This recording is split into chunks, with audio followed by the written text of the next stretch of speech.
Hello everyone, I'm back with another video. So, happy Tuesday. Yeah, it's Tuesday. I'm sorry. I am a little bit tired from work. I had a great day at work. I loved work. Work was great. I worked with one of my favorite district managers, which was really great. Take it back. I worked with two of my favorite district managers. So, well, actually, one district manager and one regional manager. So it was just a great day, and we really didn't have a lot of people that came in, so that made it even better. I was doing fries today, which is really something that I really like to get a chance to do on days where there's not 800 people coming in, and all that. So yay. I'm very happy about that. So I had a good day at work. Someone didn't have a good day at work, but yeah, fuck you. You brought it on yourself, dude. You brought it on yourself. So, in today's video, I'm going to be talking about the pressures that authors are under to produce books quickly, and that why I am probably never going to experience that as an author because I have gone the self-publishing route. So I got an idea of this video from Swell Entertainment. So yay, I'm going to subscribe to you. Don't worry, woman. You will get subscribed to. I will subscribe to you. So she was talking about. She was talking about, once again, mentioned about fast fashion and all that, and she was talking about my least favorite fantasy book, fantasy book, Fourth Wing. I honestly, they all could have died, and I just would not have given a shit. But anyways, so she was talking about how, like, during lockdown, people were self-publishing because they were looking for a particular book. The book had not been published, and so they're like, oh wow, I'll just do that. So I thankfully did not fall under that trap. I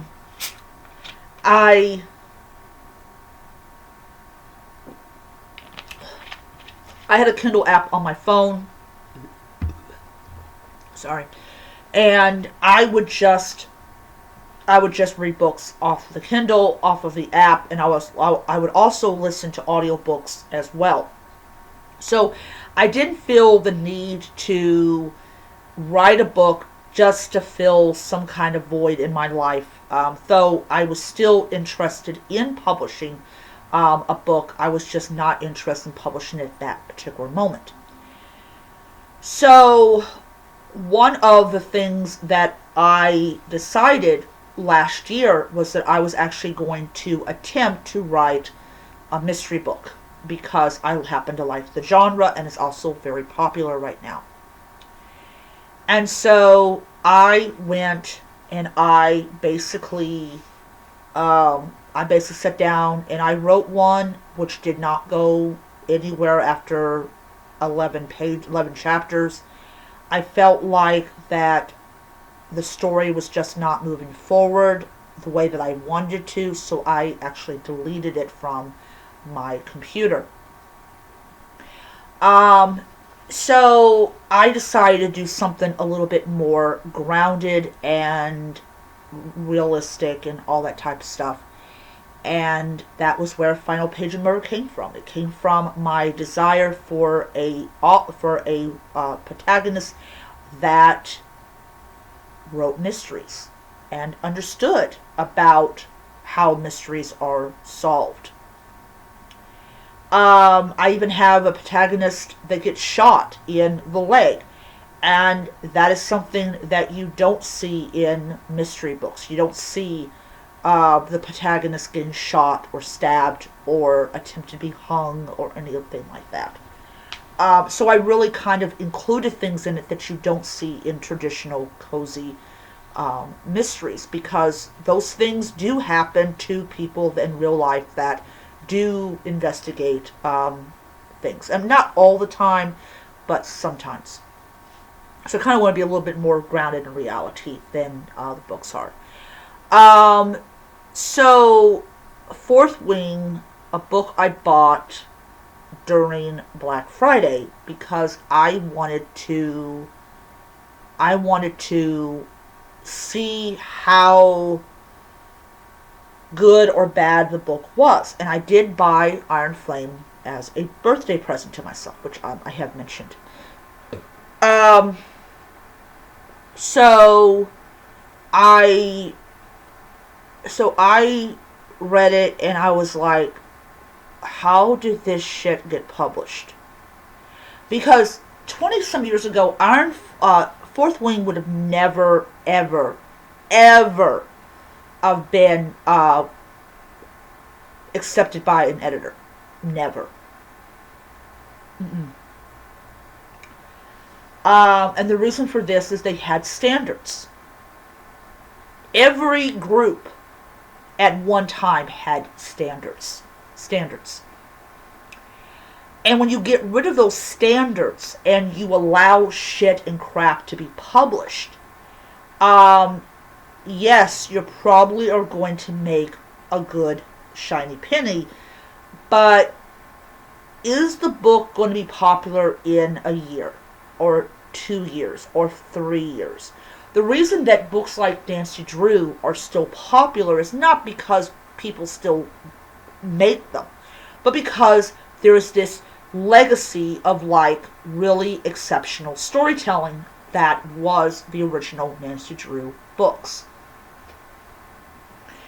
Um, that's why the Magical Kitties mysteries are so good, because you have an author that says, okay, look, I'm going to take my time with these books. And it always seems to me that the authors that are really kind of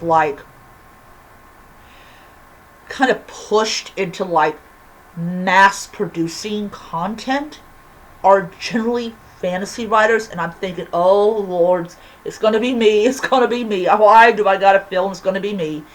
And my thing about it is that I will tell people, I'm only going to write from this series every other year. So if you really like the book, you will stick around for 2026. Why? Why am I producing this book maybe every other year? And that is because it takes an enormous amount of time to sit down and actually produce a book that's readable. And also, I kind of just publish it after the hype is over, so you can tell the difference between people that really happen to like your book and people that are just buying it for the hype. Jim Butcher, we were waiting, I think, 5 years for Peace Talks and Battlegrounds. But he wrote short stories that went into other books. And it kept us going. I mean, we got Dresden content. And then, and there's people that write fan fiction. I write fan fiction myself.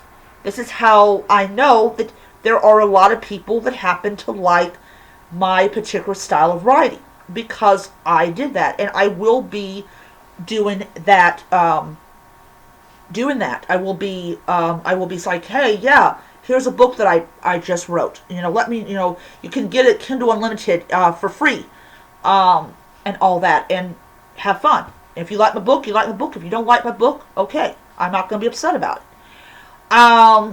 But that's a thing that gets me about traditional publishing, is that they have decided that we no longer have any kind of quotas, of standards, and we're just going to produce shit. And even though I've written one book, I've written a novella, these books took time to write. There were times like, even my Cooking Up Murder one, it would take me 3 to 4 days to write a chapter because either I was so exhausted I could only write one page, or I just didn't feel like writing that day. And I would be like, I'm not going to force myself to write when I'm not in the mood to write. Maybe I'm in the mood to watch a movie. Maybe I'm in the mood to read a book. Whatever. And that's what happens. It's not, you don't have authors that sit in front of their computer for 20, 30 hours or whatever and pump out content. They don't. And it's one of those things that people really need to understand. And also, there is a price to hype. And I just really, really worry about the future of publishing. And yes, self-publishing has become an immensely popular. I do agree with her that a lot of people that would have never ever thought of writing a book wrote books, and they wrote several of them. And it was all based on the fact that the kinds of stories that were being published by traditional publishers was not books that people really wanted to read. They're like, oh, well, I don't see the book I want to read, so I'm just going to write my own book. And sometimes it was a 50-50 thing. Sometimes the books were really good, and sometimes the books really were bad. But for the person who wrote it, they had their book. They had the book they wanted, and they would sit there and they would read it and reread it and reread it and over again until the spine literally detached from the pages. Because they were in love with their story, and they didn't care if the book never made any money. They just wanted to have something to read that appealed to them as a buyer. And I think that's a good thing, because what that does is it creates this innovation and this just enthusiasm about reading and about the books that we read and how the books that we read and what they say to us as a person or as a society. But I make this a very big point to say that, I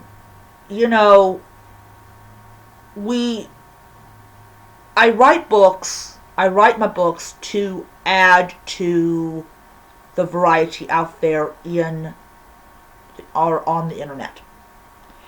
And, it's really interesting is I will sit here and I will read books. And I do agree with that one woman.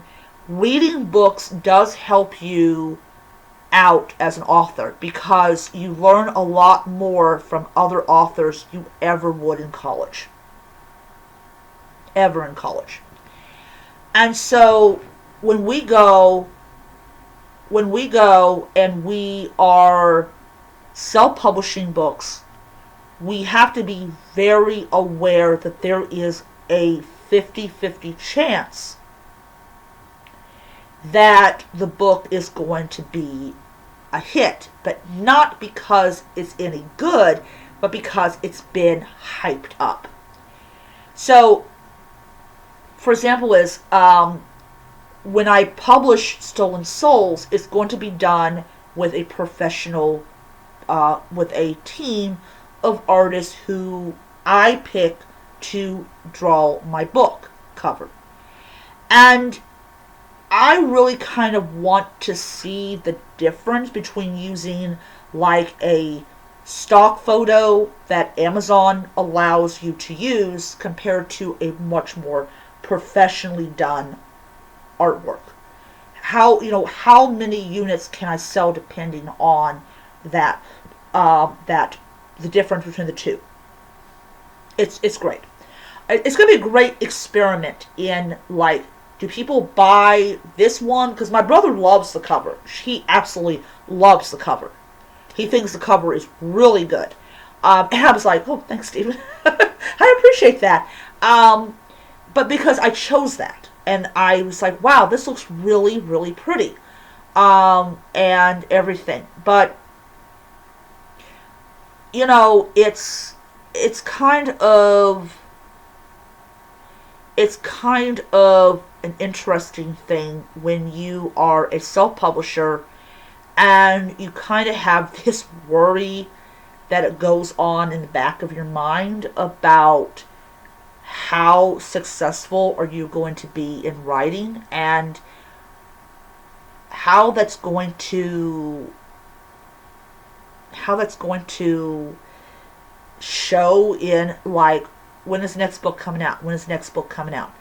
And I remember 20 years ago, in like 2001, 2000, no, actually, take it back. About, I would say about 22, maybe 23 years ago, or maybe 25 years ago, or something like that. In 1999, or 2000, when I discovered Harry Potter, and these books were so well written. And I know people are going to say, "Oh, I don't like J.K. Rowling, all that." Okay, I understand that, but let's just look at how good these books were, and the reason for that is we didn't have this insane need and all this of getting these books out as fast as possible, because it's one of those, like, really weird things about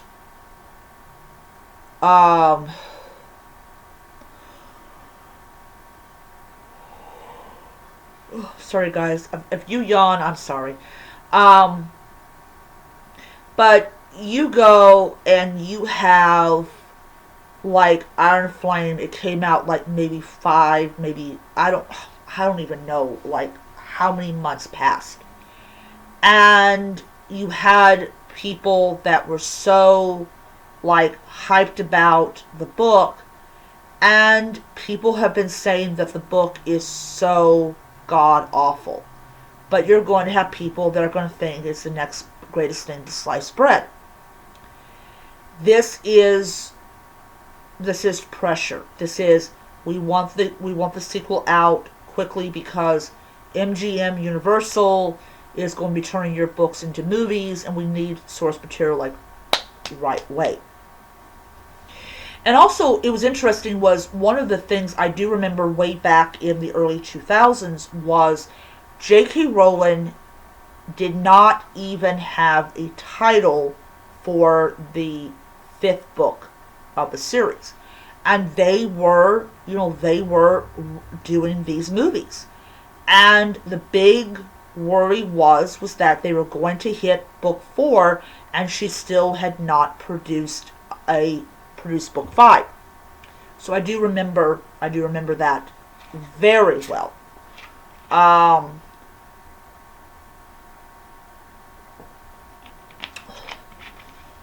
So it's kind of, I think what it is people, when they fall in love with a series of books, when they hear they're not going to get the next installment for 2 years or 5 years, they get very upset about it.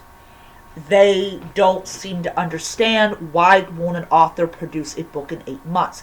And when you read the Dresden Files, which is urban fantasy, which is what I write, you read it and be like, how could he not have gotten this done in a month or 2 months or 4 months? Why did it take him so long to write this book? And the answer is because he cared about quality. He knew, hey, look, if you really do like my book, you will stay around for it. So it's one of those things that I think people don't seem to understand, and they're very impatient for the next thing, the next installment. They don't know how to be patient. And that is the byproduct of what I would consider a very fast life, where it has to be now, now, now, now, now. And even though I'm, by the time November comes around, I will have 4 books and 1 novella published. It still is. It still does not guarantee that the next month I'm going to be having that many books available or books out. I may only do 1 book in 1 year, or I may do 2 books in 1 year. It all depends on how I feel. Do I really want to publish this book next year? So like literally like by August, I will literally be like, okay, I'm going to go ahead and work on Murder on the Menu. And I'm going to sit down and I'm going to write this book. And then it's like, I gotta add my previous books to it, and I gotta add my copyright to it, which is always going to be last. And then I have to, okay, I've done this book, it's gone through Grammarly. Okay, so when am I going to publish the book? And generally, if I publish the book closer to the middle part of the year, that's intentional. And that's intentional because it tells people that are waiting for the book that this is how many books I'm actually going to be writing in a single year. So I may not write a novella next year. I may not write a novella towards the end of this year. I may wait till next year to write the novella. I'm not in a hurry to produce this kind of content because writing a book is art. It's not something that you can hurry up and you can demand. And I'm sorry, I was raised in the 80s and the 90s, and we did not have the kind of bullshit that I'm seeing in today's publishing world where, like I said before, authors are not allowed to take a break. They got to immediately sit down in front of the computer and they got to immediately type up. And they know that if they do this a certain way, the book is going to be total shit. And I think it's more of a lesson that authors want to teach book publishers. If you hurry me up, I'm not producing a top tier product. And then of course there's just authors that just don't care. As long as there is a buzz for the books, they can be fucking god awful and they will get published and they will get hype. I don't care about hype. I care about publishing good quality product, or at least readable product that people can read, that they won't wonder, oh my lord, did she not graduate from high school? I didn't graduate from high school because I had severe chronic migraines. And don't even get me on the whole thing about when Advil with migraines came out, because that pissed me off. But yeah, it's one of those things. And I literally get really pissed off with people that, they allow themselves to be forced into doing something that they do not want to do. And it just seems like to me that authors are the next, sweatshop workers. And I will agree, it is definitely prevalent in the self-publishing industry, because you do have a lot of content that comes out of self-publishers, or self-publishing and self-publishing houses. You have, Kingston Mystery. They must have 4, 5, 6 dozen authors are under their banner, and one author may release 6 books in 1 year. And even though I am doing this just to get my series going. And then after that, I decide when I'm going to publish the book and not the reader. That just seems like a lot. I have a lot of authors that are under Kingston Mystery, and I look at them like, how the, how the, what the, or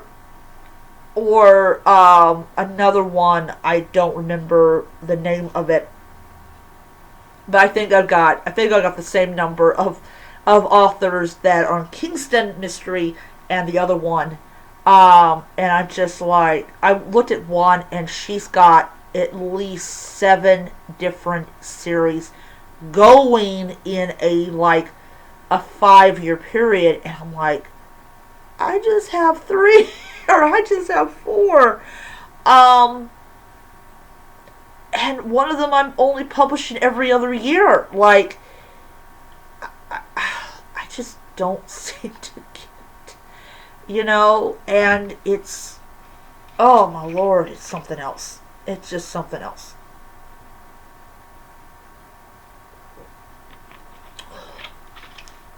So, yeah. It's like,